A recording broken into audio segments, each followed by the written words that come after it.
Assalamualaikum warahmatullahi wabarakatuh. Perkenalkan, nama saya Biran Afandi dari jurusan Ilmu Administrasi Negara atau Publik 2020. Adapun materi yang akan saya sampaikan mengenai pengertian dan sejarah trias politika. Trias politika adalah sebuah ide bahwa sebuah pemerintahan berdaulat itu harus dipisahkan antara dua atau lebih kesatuan kuat yang bebas, yang notabene bertujuan untuk mencegah satu orang atau kelompok mendapatkan kekuasaan yang berlebihan. Adapun sejarah trias politika, pada masa lalu bumi dihuni masyarakat pemburu primitif yang biasanya mengidentifikasi diri sebagai suku. Nah, masing-masing suku dipimpin oleh seorang kepala suku yang biasanya didasarkan atas garis keturunan ataupun kekuatan fisik atau non fisik yang dimiliki kepala suku ini memutuskan seluruh perkara yang ada di suku tersebut. Nah, pada perkembangannya, suku-suku kemudian memiliki sebuah dewan-dewan yang diisi oleh para tertua masyarakat. Contoh dari dewan ini yang paling kentara adalah pada dewan-dewan kota Athena atau Yunani. Nah, dewan ini sudah menampakkan 3 kekuasaan trias politika, yaitu kekuasaan legislatif, eksekutif, dan yudikatif. Kesamaannya dengan Indonesia sekarang adalah DPD atau Dewan Perwakilan Daerah. Sebagai koreksi atas ketidakstabilan politik ini, pada tahun 1500 Masehi mulai muncul semangat baru di kalangan intelektual Eropa untuk mengkaji ulang pemisahan kekuasaan.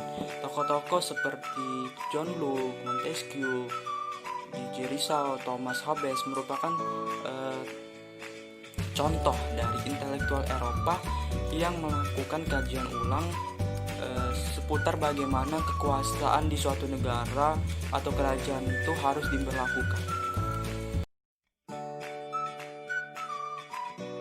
Perkenalkan, nama saya Anisha Fidayanti. Baiklah, saya akan menjelaskan materi tentang trias politika menurut Montesquieu. Yang pertama yaitu lembaga eksekutif, merupakan lembaga yang melaksanakan undang-undang. Lembaga eksekutif dipimpin oleh raja atau presiden beserta kabinetnya. Lembaga ini juga memiliki kewenangan menurut Merriam Budiarjo. Lembaga eksekutif mempunyai kewenangan diplomatik, yudikatif, administratif, legislatif, dan militer. Kewenangan diplomatik yaitu kewenangan menyelenggarakan hubungan diplomatik dengan negara-negara lain. Kewenangan yudikatif adalah kewenangan memberikan grasi dan amnesti kepada warga negaranya yang melakukan pelanggaran hukum. Kewenangan administratif adalah kewenangan melakukan peraturan dan perundang-undangan dalam administrasi negara. Melalui kewenangan legislatifnya, seseorang presiden atau menteri dapat membuat undang-undang bersama Dewan Perwakilan. Lembaga eksekutif juga mempunyai kewenangan mengatur angkatan bersenjata, menyatakan perang apabila dibutuhkan, dan menjaga keamanan negara. Kemudian yaitu yang kedua, lembaga legislatif.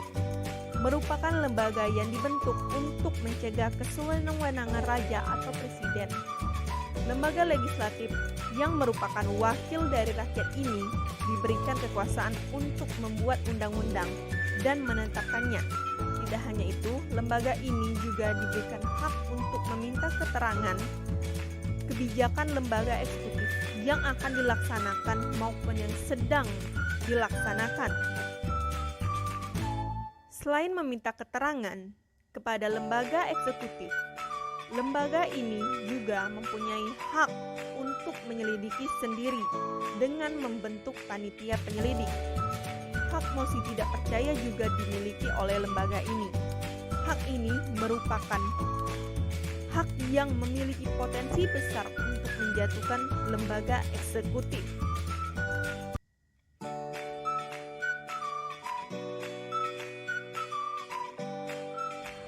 Perkenalkan, nama saya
sebelum amandemen maupun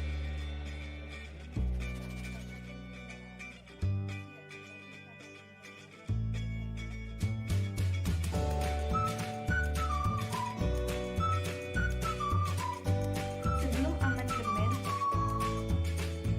PR, DPR, Presiden, Dewan Perwakilan Agung, DPA memegang kekuasaan.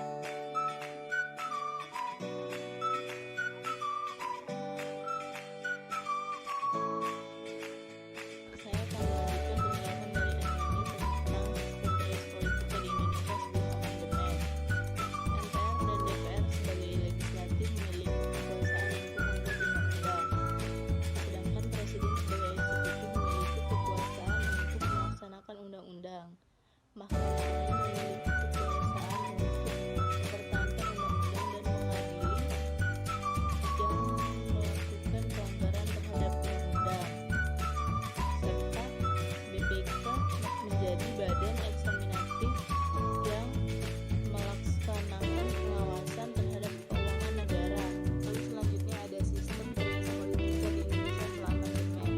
Ada perubahan pemegang kekuasaan di Indonesia setelah terjadinya amandemen UUD 1945. Jumlah lembaga negara ditambah sehingga proses pelaksanaan dan pengawasannya lebih kuat.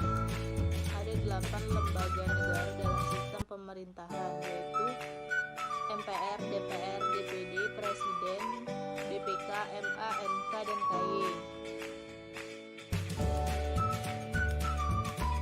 Assalamualaikum warahmatullahi wabarakatuh. Nama saya Eko Negara.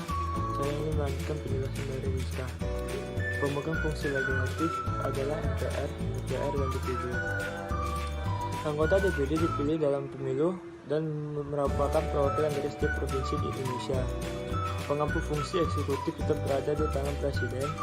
Jika sebelum amandemen, Presiden dipilih oleh MPR lewat suara terbanyak, maka setelah amandemen, Presiden dipilih oleh rakyat langsung. Presiden dapat mengangkat menteri-menteri untuk membantu kerja kepresidenan dalam kabinet. Fungsi yudikatif ditangani oleh MA, MK, dan KY. Komisi Yudisial memiliki peranan dalam mengusulkan pengangkatan hakim agung sekaligus menjaga arwah kehakiman, termasuk perilaku para hakim. Sementara Mahkamah Konstitusi bertugas melakukan uji undang-undang terhadap undang-undang dasar yang sebelumnya tugas ini ditangani MPR. Fungsi eksaminatif berada di tangan BPK. Lembaga ini akan selalu memeriksa pengelolaan dan tanggung jawab terhadap keuangan negara. Trias Politika menjadi sebuah langkah baik menjalankan sistem pemerintahan yang efektif. Ketiadaan kekuasaan absolut dapat mencegah penyalahgunaan wewenang yang merugikan negara dan rakyatnya. Meski demikian, rakyat juga perlu mengawasi berjalannya lembaga-lembaga negara saat ditemukan indikasi saling bekerja sama dalam menetapkan kebijakan yang merugikan.